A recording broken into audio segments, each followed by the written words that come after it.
ശ്രീ സതീഷ് വസന്ത്, ഈ തെരഞ്ഞെടുപ്പിൽ ഉടനീളം ശബരിമല സംഘടിത കൊള്ളയുടെ വലിയ ആരോപണത്തിൻ്റെ മുൾമുനിൽ നിൽക്കുമ്പോഴും തിരിച്ചടിക്കാൻ എടുത്തിരുന്ന ഒരു ആയുധമായിരുന്നു ജമാഅത്തെ ഇസ്ലാമി. UDF-ഉമായി വലിയ രീതിയിൽ തന്നെ കൂട്ടുകെട്ടുണ്ടാക്കിയതൊക്കെ മുഖ്യമന്ത്രി തന്നെ നേരിട്ടെത്തി രൂക്ഷമായി വിമർശിക്കുന്ന സാഹചര്യം നമ്മൾ കണ്ടതാണ്. മുഖ്യമന്ത്രി എല്ലാ പ്രസ് ക്ലബ്ബുകളിലേക്കും പോയി വാർത്താ സമ്മേളനങ്ങൾ നടത്തിയപ്പോഴൊക്കെ ഈ ചോദ്യങ്ങൾ നേരിട്ടിരുന്നു.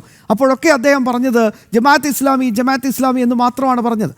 ഇപ്പോൾ സ്വാഭാവികമായിട്ടും അത്തരത്തിലുള്ള വിഷയങ്ങൾ ഇങ്ങനെ ഉന്നയിക്കുമ്പോഴും കഴിഞ്ഞ ഒരു വർഷം മുമ്പ് ജമാഅത്തെ ഇസ്ലാമിയുടെ അമീറായ മുജീബ് റഹ്മാൻ അയാൾ പറഞ്ഞ ഒരു പ്രധാനപ്പെട്ട ഒരു പരാമർശമുണ്ട്.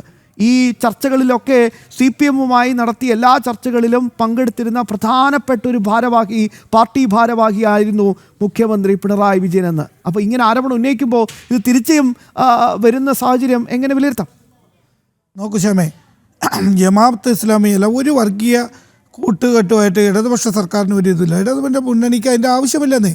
നോക്കൂ, നമ്മൾ വികസനമാണ് ഇവിടെ, അല്ലെങ്കിൽ ഇവിടെ ജനങ്ങൾക്കുള്ള ക്ഷേമം, അവരുടെ ആരോഗ്യ പ്രശ്നം, അവരുടെ വിദ്യാഭ്യാസ പ്രശ്നം, ഇതെല്ലാം ചർച്ച ചെയ്തുകൊണ്ടാണ് ഇടതുപക്ഷ മുന്നണി വോട്ട് ചോദിച്ചിട്ടുള്ളത്. നോക്കൂ, ബഹുമാനപ്പെട്ട മുഖ്യമന്ത്രി ശ്രീ ഗോകുൽ ഇവിടെ പറയുന്നതായിട്ട് ബഹുമാനപ്പെട്ട മുഖ്യമന്ത്രി എന്താണ് പറഞ്ഞത്? അവർ നമ്മളുമായിട്ട് ചർച്ചയ്ക്ക് വന്നിരുന്നു, നിങ്ങൾക്ക് വോട്ട് തരാം. അപ്പോൾ നമ്മൾ പറഞ്ഞു നിങ്ങളെ വോട്ട് നമുക്ക് വേണ്ട എന്നാണ് പറഞ്ഞിട്ടുള്ളത്.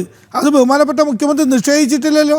അദ്ദേഹം പറഞ്ഞിട്ടുണ്ടല്ലോ, അവർ ചർച്ചയ്ക്ക് വന്നിട്ടുണ്ട്, നിങ്ങൾക്ക് വോട്ട് തരുന്ന ആ വർഗീയ വോട്ടുകൾ നമുക്ക് വേണ്ടെന്ന് ഇടതുപക്ഷ മുന്നണി പറഞ്ഞിരിക്കുന്നു. നോക്കൂ, അതാണ് ഞാൻ ഒരു കാര്യം പറ്റേ, ഞാൻ അതുകൊണ്ടാണ് നോക്ക് കേരളത്തില് ഈ വർഗീയ ശക്തികൾ ബഹുമാനപ്പെട്ട ഗോകുല് പറഞ്ഞില്ലല്ലോ.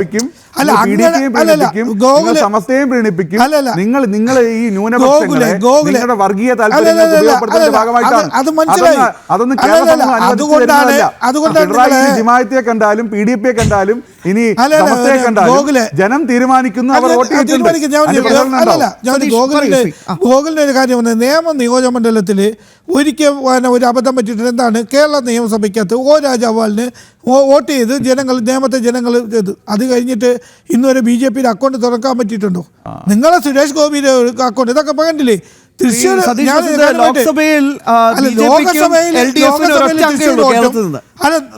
ലോകസഭയിൽ തൃശ്ശൂർ വോട്ടും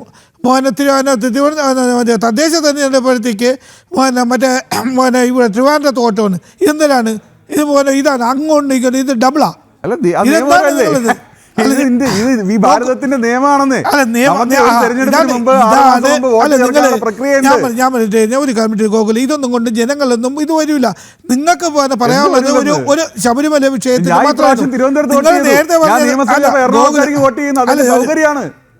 ഞാനും അങ്ങനെയാട്ടോ. എന്റെ വോട്ട് കോഴിക്കോടാണ് തദ്ദേശത്തില്, പക്ഷേ നിയമസഭയിൽ ലോക്സഭയിൽ വോട്ട് ഇവിടെ ആറ്റുകയിലാണ്. ഞാൻ ഒരു കാര്യം പറ്റേ, ഞാൻ ഗോകുലിന്റെ ഒരു കാര്യം, BJP-ക്ക് ഒരു നരേറ്റീവ് സൃഷ്ടിക്കാൻ എന്താണ് ഹിന്ദു നിങ്ങൾ പറയൂ, നിങ്ങൾ ഓരോ ജനങ്ങൾ നിങ്ങൾ BJP-യുടെ വക്താവിൻ്റെ അടുത്ത് പറയൂ, നിങ്ങൾ ഹിന്ദുത്വ അജണ്ട അല്ല നടപ്പിലാക്കണമെന്ന് പറയുന്നു. നോക്കും, ഒരു സംസ്ഥാനത്ത് ബൈബിള് കയ്യിൽ വെച്ചെന്ന് പറഞ്ഞുകൊണ്ട് നിങ്ങൾ ഇവിടെ ഗുജറാത്തിൽ UP-യിൽ അകത്താക്കിയിരിക്കാന് ബൈബിള് കയ്യിൽ വെച്ചത് കോടതി എന്താണ് ചോദിച്ചത്? ബൈബിള് കൈ വെച്ച് ഞാൻ പറഞ്ഞത് നിങ്ങൾ നരേറ്റീവാണെന്ന് പറഞ്ഞോണ്ട്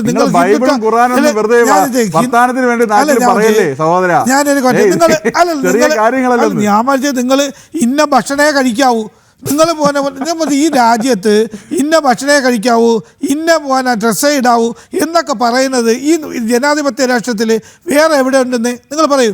നിങ്ങൾ കാലാകാലങ്ങളിൽ ഇവിടെ എന്ന് പറയുന്നത് നിങ്ങൾ പറയുന്നത് വെച്ചാൽ ഇവിടെ നേരത്തെ സ്വാതന്ത്ര്യം വാങ്ങിച്ചു തന്നത് നിങ്ങളാണെന്നാണ് ഇപ്പം പറയുന്നത് BJP-ക്കാർ.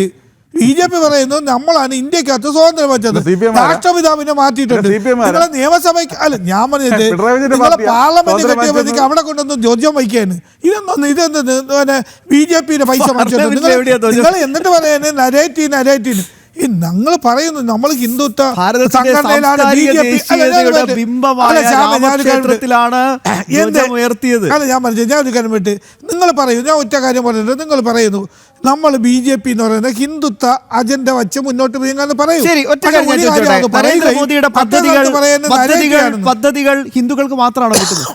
ഏത് നരേന്ദ്രമോദി മുന്നോട്ട് വെച്ച കേന്ദ്ര പദ്ധതികൾ ഹിന്ദുക്കൾക്ക് മാത്രമാണോ? നരേന്ദ്രമോദി എന്ന് പറയുന്നത് ഇന്ത്യയിലെ ടാക്സ് വാങ്ങിക്കുന്നത് എന്റെ ചോദ്യം ഇത്രയേ ഉള്ളൂ. അത് ഹിന്ദുക്കൾക്ക് മാത്രമാണോ? ഇപ്പൊ നിങ്ങൾ പറയുന്നു പോയിന്റ് പ്രകാരം ഇത് ഹിന്ദുത്വ അജണ്ടയാണ്, ഹിന്ദുക്കൾക്ക് വേണ്ടി മാത്രമേ പറയുന്നു. ഈ പദ്ധതികളിൽ നിന്ന് ഒരുപാട് ഗുണഭോക്താക്കൾ ഉണ്ടായിട്ടുണ്ട്. അതുകൊണ്ടാണ് ശ്രീ സതീഷ് UP-ലും ബീഹാറിലും ഒക്കെ മുസ്ലിം സമൂഹം തിങ്ങിപ്പാർക്കുന്ന മണ്ഡലങ്ങളിൽ വരെ BJPക്ക് 30,000 40,000 വോട്ടിന്റെ വലിയ ഭൂരിപക്ഷം ഉണ്ടാകുന്നത്. കാലം മാറുന്നു ശ്രീ സതീഷ് വസന്ത്, ഒന്ന് കണ്ണു തുറന്ന് കാണൂ. അത് തിരുവനന്തപുരത്തോ അല്ലെങ്കിൽ കോഴിക്കോടോ കൊച്ചിയിലോ ഈ പറയുന്ന ഈ ഒരു വർഗീയ രാഷ്ട്രീയമുണ്ടല്ലോ, ഇതാ ഇവർ ഹിന്ദു പാർട്ടിയാണ്, ഇവരെ സൂക്ഷിക്കും എന്ന് പറഞ്ഞ് മറ്റൊരു വിഭാഗത്തിന്റെ അടുത്ത് പോയി പേടിപ്പിക്കുന്ന ഈ ഒരു രാഷ്ട്രീയമുണ്ടോ? ഇതൊക്കെ കഴിഞ്ഞു. ജെൻസി തലമുറയാണ്. അവർക്ക് ചിന്തിക്കാനും അവർക്ക് കൂടുതൽ ഗവേഷണം നടത്താനൊക്കെ ഒരുപാട് സാഹചര്യം. അതൊക്കെ നിങ്ങൾ അജണ്ട നിങ്ങൾ സെറ്റ് ചെയ്ത് ഹിന്ദുത്വ അജണ്ട പറയൂ, എന്നിട്ട് പറയുന്നത് ക്രിസ്ത്യങ്ങൾക്ക് മുസ്ലിങ്ങൾക്ക് അല്ലെങ്കിൽ ന്യൂനപക്ഷങ്ങൾക്ക് നമ്മളെല്ലാം സംരക്ഷണം കൊടുക്കുകയാണ് എന്നൊക്കെ പറയാൻ ആദ്യം അങ്ങ് മാറ്റേണ്ടത്.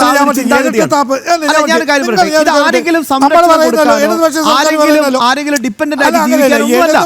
എല്ലാവരും സ്വതന്ത്രരാണ്, എല്ലാവർക്കും സ്വയം പര്യാപ്തതയാണ്. അതാണ് ആത്മനിർഭർ ഭാരത്. അല്ല ഞാൻ പറഞ്ഞത്, നിങ്ങൾ ഇടതുപക്ഷ സർക്കാർ പറയുന്നുണ്ടല്ലോ, നമ്മളെന്ന് വെച്ചാൽ ന്യൂനപക്ഷങ്ങളിലെയോ ഭൂരിപക്ഷങ്ങളിലെയോ വർഗീയവാദികളെ വോട്ട് വെച്ചല്ല നമ്മൾ ജീവിക്കുന്നത്. പക്ഷേ വേണം. അല്ല ഞാൻ പറഞ്ഞു, അങ്ങനെ നമ്മൾ പറയേണ്ടത് പറഞ്ഞ് ഇടതുപക്ഷ സർക്കാർ ഇപ്പോൾ മുന്നോട്ട് പോവുകയാണ്. അത് ആ മാൻഡേറ്റ് വെച്ചാൽ നമ്മൾ വോട്ടുകൾ ജനങ്ങളുടെ മുമ്പ് വന്നിട്ടുള്ളത്. ഒരു കാരണവശാലും കേരളത്തിൽ BJP നിങ്ങൾ ഈ വോട്ട് വർധനയൊക്കെ ഇപ്പം ജയരാജ് സാറൊക്കെ പറഞ്ഞു, അതേമാതിരി ജയപ്രകാശ് സാറൊക്കെ പറഞ്ഞു വോട്ട് പറയുന്നത്. ശ്രീ സതീഷ് വസന്ത്, ഒരു പാവപ്പെട്ട ചെറുക്കൻ്റെ കഴുത്തിൽ കത്തി കയറ്റിയ പോപ്പുലർ ഫ്രണ്ട് ഭീകരർക്ക് ഇത് പോപ്പുലർ ഫ്രണ്ടാണെന്ന് പറയാൻ പോലും ധൈര്യം കാണിക്കാത്ത CPM ആണ് ഇപ്പോൾ പറയുന്നത്. അന്ന് നാടായ നാട്ടിലെ മതിൽ മുഴുവൻ എഴുതി വെച്ചത് വർഗീയത തൊലയട്ടെ എന്നാണ്. പോപ്പുലർ ഫ്രണ്ട് എന്ന് പറയാൻ ഭയമായിരുന്നു. ഇതൊക്കെ സത്യമാണ്. അല്ലല്ല ഞാൻ പറഞ്ഞിട്ട് ഞാൻ ഒരു കാര്യം, ഇപ്പം ഈ സർക്കാർ എന്ന് പറയുന്നത് ഇടതുപക്ഷ സർക്കാർ ഇപ്പം ജനങ്ങളുടെ മാൻഡേറ്റായിട്ട് നമ്മൾ വെച്ചിരുന്ന വർഗീയവാദിക്ക് അതുകൊണ്ടാണ് ഈ ഇടതുപക്ഷ സർക്കാരിനെ ഈ ജനങ്ങളെല്ലാം ഏറ്റുന്നത്.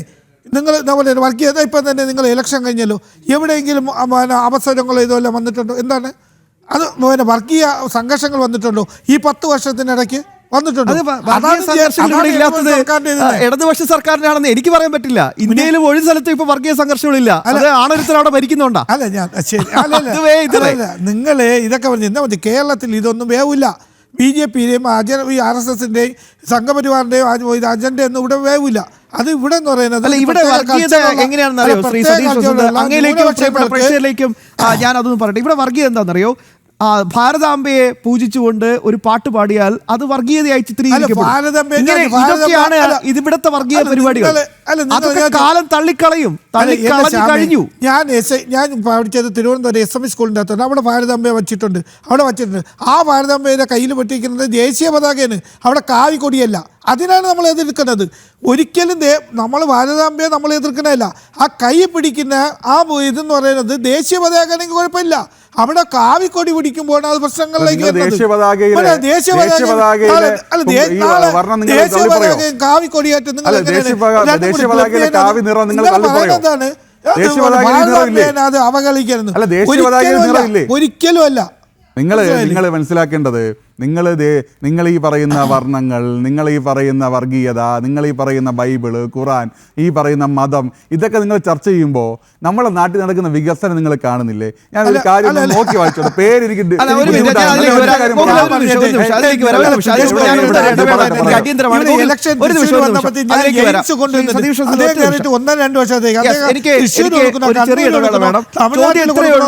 നാടിന് വികസനം വേണം, നമ്മുടെ കുട്ടികൾക്ക് നല്ല മെച്ചപ്പെട്ട സൗകര്യം വേണം, നല്ല തൊഴിൽ വേണം, പഠന സൗകര്യം വേണം, എല്ലാവിധത്തിലുള്ള ബേസിക് ഇൻഫ്രാസ്ട്രക്ചറും വേണം. അത് കിട്ടുന്നുണ്ടോ ഇല്ലയോ? ഇതാണ് പ്രധാനപ്പെട്ട ചോദ്യം. സാധാ കുടുംബത്തിൽ ജനിച്ചിട്ടുള്ള തിരിച്ചെത്താം. അത് അദ്ദേഹം പഠിച്ചിട്ട് ഉറക്കം പഠിച്ചതിന്റെ ഗുണം.